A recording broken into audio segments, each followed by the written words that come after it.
আর সবাই তো সবার পরিচিত, আমি একটা অপরিচিত মানুষ। অনেকদিন আসাতে প্রথম প্রথম 1-2 দিন যখন যাই আসি একটু ঝামেলা ছিল। পরে যখন আস্তে আস্তে থেকে যাওয়া শুরু করলাম, আমার একটা দিদি একটা হয়ে গেল। একটা দিদি আছেন, আমাকে খুব আগলে রাখার চেষ্টা করেন, কাউকে পেতে দেন না আমার কাছে, বা আমার বৌদিকে আমার রান্না করে। এমনকি আমি যে আগে তো দিনে গিয়ে 2 দিন থাকতাম, 3 দিন থাকতাম, এখন কিন্তু আমি লং টাইম থাকি। লং টাইম ধরুন 1 সপ্তাহ 2 সপ্তাহ থাকা হয়, এবং একটা রান্না করে আমার একটা জায়গা হয়েছে। আপনি বোধহয় মাঝখানে আমাদের এক বিদেশি বন্ধুকেও সেখানে নিয়ে গিয়েছেন। হ্যাঁ হ্যাঁ হ্যাঁ, সে থেকে আসছিল। ও ও ও যাওয়ার পর ও খুব এক্সাইটেড ছিল, ওকে নিয়ে গেলাম, ওকে রাখলাম। সেও খুব ইন্টারেস্ট, কারণ একটা পুরানো একটা মাল কমিটি হারাই যেতেছে, তার কাছেও একটু বেদনাদায়ক রাখছে। তারপর মাছ ধরা দেখালাম, খুবই কষ্টদায়ক একটা ব্যাপার। আবার নদীর পাশে চিত্রা নদী, অবশ্য মাছ থাকে না। তারপর হচ্ছে শীতের সময় পচে যায়, কারণ পাট যখন হয় তখন পচে যাওয়ার একটা ব্যাপার থাকে, জেলেরা বিভিন্ন জায়গায় চলে যায়। তো এই ব্যাপারগুলো এর মধ্যে আছে। তাছাড়া নদীকে একটা আলাদা সংগ্রাম আছে। তারপর আমি যে জায়গায় থাকি, যেমন একটা রান্নাঘর, আমি যেটা এখন এমনিতেও ঘরে তো আগে নিয়মিত প্রবেশ করতে পারতাম, তখন দেখলাম যে ঝামেলা হয়ে যায়। আমার আগে টিম মেম্বার ছিল, পরে আমি আস্তে আস্তে একা হয়ে যাই, যে টিম মেম্বার নিয়ে গেলে ঝামেলা হতে হয়। আমি, কারণ আমার ক্যামেরা তো আমি ছোটো থেকে চালাই, সেই সময়তে আস্তে আস্তে আমি নিজেই আয়ত্ত করা শুরু করলাম। তো আমি কী করলাম, যে গ্রামে ঠিক এক পাশে একটা রান্নাঘর আছে, আমি রান্নাঘরে থাকা শুরু করলাম। এবং আমার রান্নাঘরের পাশে হচ্ছে, মানে জানালার পাশে হচ্ছে নদী আর কি। তো এখান থেকে আমি আস্তে আস্তে ওদেরকে দেখি, ওদের অ্যাক্টিভিটিসগুলো দেখি, পরে আমি আমার ক্যামেরা নিয়ে ওদের সাথে মুখ করা শুরু করি। এবং অনেক দিনের চর্চা ছিল তো ওদের সাথে, এখন আর প্রবলেমটা হয় না। এখন আমি চলে আসলে ওরা আমার জন্য কাঁদে। আমার একটা দিদি আছে, এখনো ফোন দিয়ে কাঁদে, যে মায়া লাগে দিয়ে গেছে। এই ব্যাপারটা থাকে আর কি, মানে সম্পর্কটা খুবই খুবই খুবই গুরুত্বপূর্ণ আর কি। এই ফেসিলিটি আমি আমার মধ্যে নিচ্ছি। আচ্ছা, আমি জাহিদের কাছে যাই। আমাদের সময় খুব যে বেশি আছে তা না আপনার কি, এরপরে আবার একটা ব্যাক টু ব্যাক সেশন আছে আপনার কি। ইনফ্যাক্ট তুমি যে প্রজেক্টটাতে কাজ করছো, দুই প্রজেক্টে স্বপন আরেকটা প্রজেক্টে কাজ করছে আপনার কি, এই যে এই ধরনের ছবিগুলো আপনার, এই ছবিগুলো কি, এই ছবি করেই কি মানে as a film maker producer দায়িত্ব শেষ হয়ে যায় কিনা, নাকি তারপরে কিছু থেকে যায়? আমার মনে হয় যে প্রাইমারিলি এই দুইটা প্রজেক্ট পার্টিকুলারলি, যে একটা যে সমন্বয় প্রজেক্টটা, আমাদের প্রজেক্টটা, দুইটা প্রজেক্টেরই হচ্ছে যে একটা আর্কাইভাল ভ্যালু এসেনশিয়াল এর মধ্যে আছে, যে there is a chance of extinction here, মানে in both of the cases. তো ওই চাপের কারণে হচ্ছে যে থাকে না যে একটা চাপ থাকে না, এটা আর্কাইভাল ভ্যালু ডকুমেন্টেশনের একটা, আর সবসময় ডকুমেন্টেশন করতে হবে, যা যত কিছু করে রাখা যায়। কিন্তু এরপর এটা যখন ফিল্ম হয়ে ওঠে, হচ্ছে যে আমরা যখন ফিল্ম মেকার হিসেবে যাই, আমি জানি না প্রশ্নের উত্তরের আমি আসলে বলতে চাচ্ছি যে আসলে আমরা ছবি করে চলে আসি এই যে আধারের জায়গা থেকে, তাতে কমিউনিটিগুলোর কোনো বেনিফিট হয় কিনা আসলে?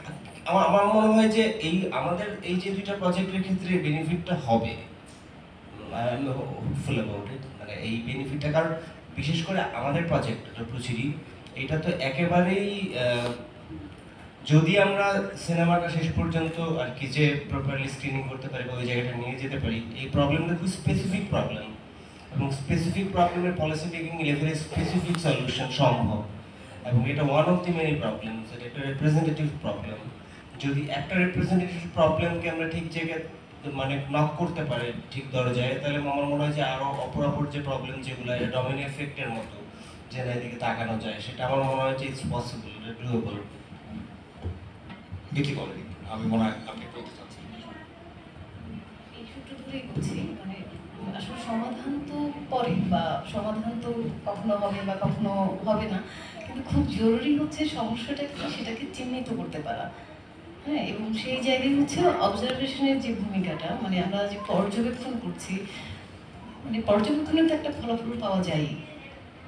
তো সেই জায়গা থেকে যেমন এই প্রজেক্টের বিষয়ে বলতে পারি, যেমন এই ঝিরিটার মানে এমনিতে হয়তো খুব সাধারণ গল্প, খুব বেশি আসলে ক্লাইম্যাক্স নেই বা কিছু না, আমরা রাখতেও চাইনি সেটা।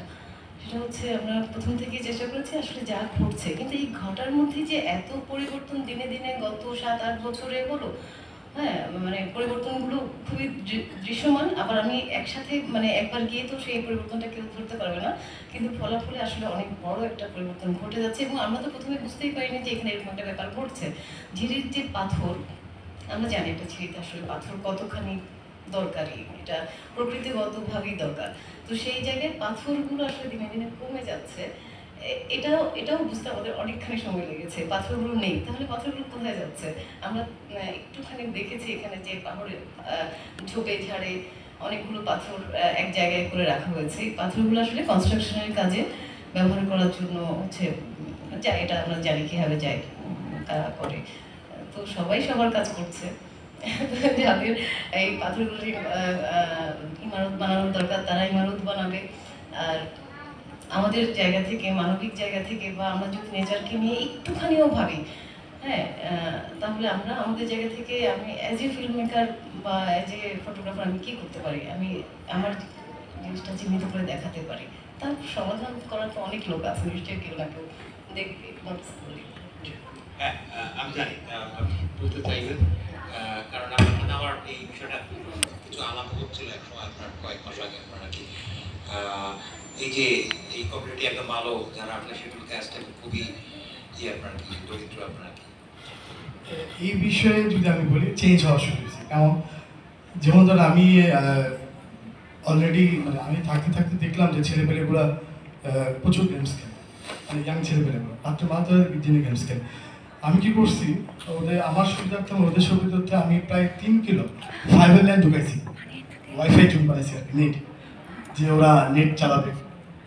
সেকেন্ড হচ্ছে এবার শীতে আমি শীতবস্ত্র পাঠাইছি, 1000 শীতবস্ত্র পাঠাইছি। আমার থাকতে অসুবিধা হচ্ছে, আমার কাছে মনে হয়েছে যে তাছাড়া মাসাবি এলাকা খুবই অমায়িক একজন মানুষ, তাছাড়া আমিও পলিটিক্যাল পরিবারের সন্তান, সেই সময়তে রাস্তার ব্যাপারে আমি ওনাকে বারবার বিরক্ত করা শুরু করছি আর কি, যে আমি থাকি বা না থাকি, কিন্তু এদিকে রাস্তাটা হওয়াটা খুব জরুরি, তার শেষ সীমা।